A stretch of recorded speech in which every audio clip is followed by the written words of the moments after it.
ونسلم على رسوله الكريم أما بعد فأعوذ بالله من الشيطان الرجيم بسم الله الرحمن الرحيم إن الله وملائكته يصلون على النبي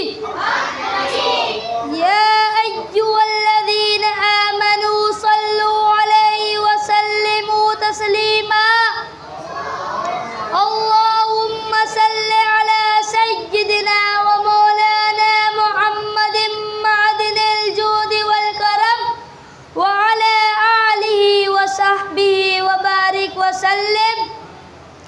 پیارے دوستو، السلام علیکم ورحمۃ اللہ وبرکاتہ.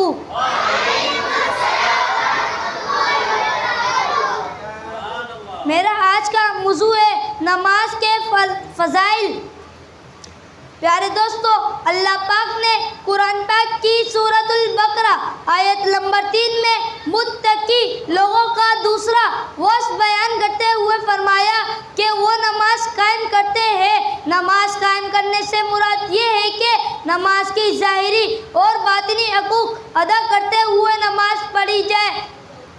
نماز کی ظاہری حقوق یہ ہے کہ ہمیشہ ٹھیک وقت پر پابندی کے ساتھ نماز پڑھی جائے اور نماز کے فرائض، سنن اور مستحبات کا خیال رکھا جائے اور تمام مفسدات مکروہات سے بچا جائے.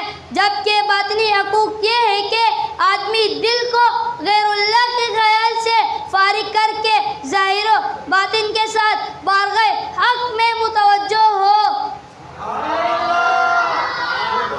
پیارے دوستو، قرآن مجید اور حدیث میں نماز کے حقوق کی ادائیگی کے ساتھ نماز پڑھنے والوں کے فضائل بیان کیے گئے اور نہ پڑھنے والوں کی مذمت بیان کی گئی. چنانچہ سورۃ المومنون میں اللہ تعالی نے ارشاد فرمایا قد افلح المؤمنون الذین هم فی صلاتهم خاشعون. بے شک وہ ایمان والے کامیاب ہو گئے جو اپنی نماز میں خشوع و خضوع کرنے والے ہیں. اس صورت میں ایمان والوں کے مزید اور صاف بیان کرنے کے بعد ان کا ایک وصف یہ بیان فرمایا کہ والذین هم علی صلواتهم یحافظون، اور وہ جو اپنی نماز کی حفاظت کرتے ہیں.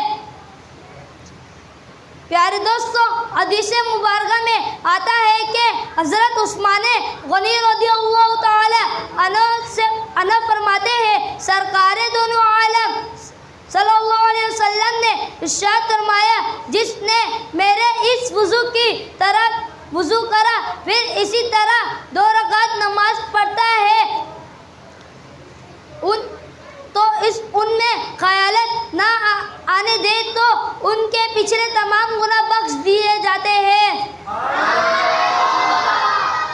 ایک اور حدیث میں آتا ہے حضرت عقبہ بن عامر رضی اللہ تعالی عنہ فرماتے ہیں، انس سے روایت ہے حضور علیہ السلام نے ارشاد فرمایا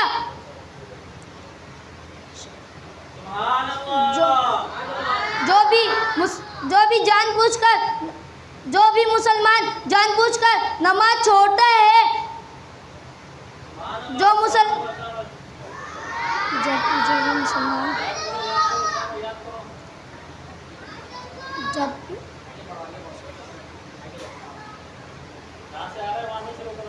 حضرت ابو سعید خدری رضی اللہ تعالی عنہ سے روایت ہے حضور اقدس صلی اللہ علیہ وسلم نے ارشاد فرمایا جو بھی جان بوجھ کر نماز چھوڑتا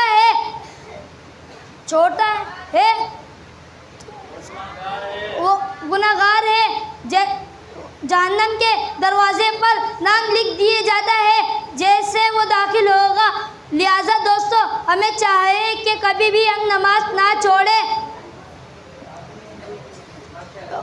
اور ہمیشہ نماز ادا کرتے رہے. وما علینا الا البلاغ المبین.